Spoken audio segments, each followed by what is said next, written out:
The Southern Pacific Railroad track ran north and south of our house, and it veered directly behind my Aunt Marguerite's house. Cousins Vincent and Ray Ray would go on the railroad tracks, and they would pick these huge yellow peaches and these sweet green apples that hung abundantly over the fence and directly in the pathway of the railroad tracks.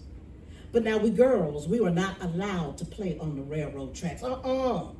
Not with drunks loitering and absolutely no adult supervision, which is what made it that much more attractive.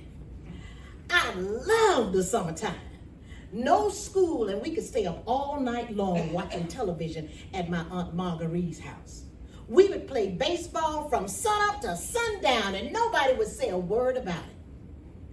Well, one summer, Ray Ray discovered 2 fine oak chairs on the railroad tracks. They had these lion-carved feet at the base of the legs. We had never seen anything like them. But there they were, standing straight up facing my Aunt Marguerite's house. Ray Ray took the chairs and he threw them over the fence into my Aunt Marguerite's yard.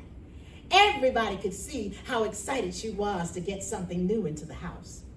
She took those chairs and she placed them in the bathtub so she could take her time to clean them up. And they barely had a scratch on them. Now, the base of the chairs were made out of a hard foam, and they were covered with slip covers that depicted, well, we thought they looked like witches.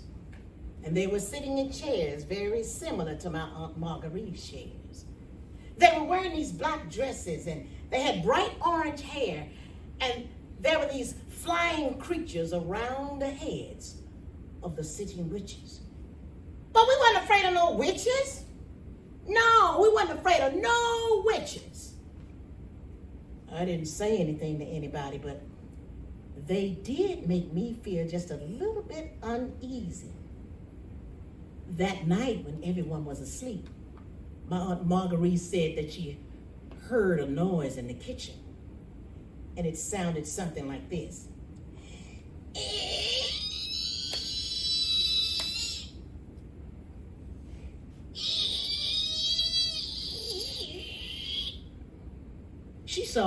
She thought there was just the rose bushes scratching up against the kitchen window, but the noise got louder and louder, so she had to get up to see what the matter was. And when she went into the kitchen, she saw those chairs in the middle of the kitchen floor, facing the back door as if they were on their way out. And the beautifully carved lion's feet now looked like wet crow's feet. My Aunt Marguerite was a very brave woman because she said she stayed in that kitchen all night long watching the chairs. Now that morning, when everyone had gotten up, she asked Vincent and Ray Ray, had they handled the chairs in the middle of the night? And they both said, no, we didn't get up all night. I could always tell when my Aunt Marguerite was worried about something. She would always hum a little tune like this.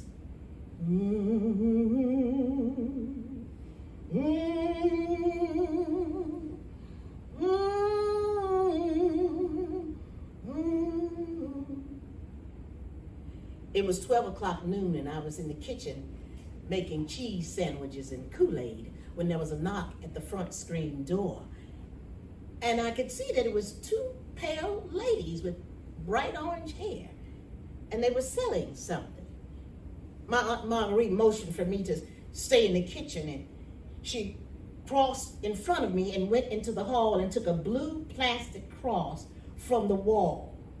Then she walked towards that front door and placed that cross on a small table. Then she slightly opened the door and spoke in a soft tone and said, "May I help you?" And one of the ladies said, "Madam, we're selling candles for 50 cents. Would you like to buy a candle for 50 cents, madam? Only 50 cents for a candle." And my Aunt Marguerite said, No. She picked up that little cross and held it in front of her as if it were a weapon, and then she stepped outside of the door and held that cross in front of her and said, "No, I don't want to buy a candle. But would you like to have this cross for free?" And those two ladies screamed in a voice that I'd never heard before.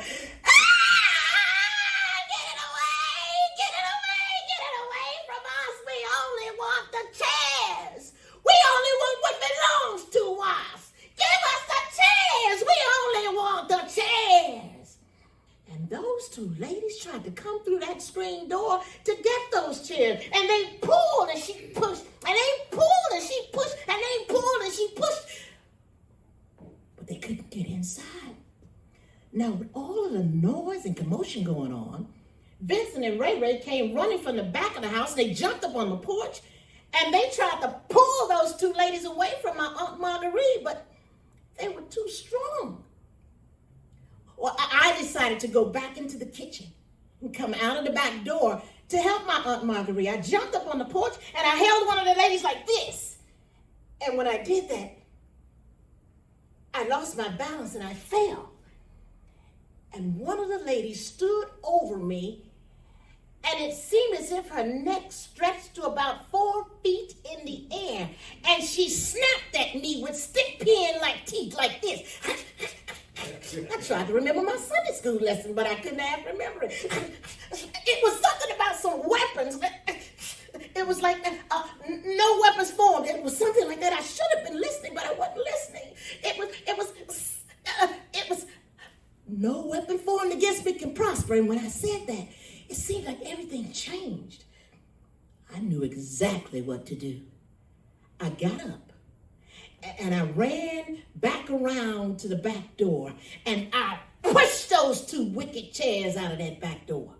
And when I did that, those two ladies flew. I said they flew into the air and they flew around to the back and they each picked up a chair with both hands and they flew high into the sky, over the fence and over the railroad tracks, out of sight.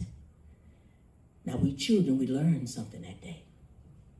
We learned to never, ever take anything from the railroad tracks. Good for us that all they wanted were the chairs. Mm-hmm. The chairs. The chairs. Woo!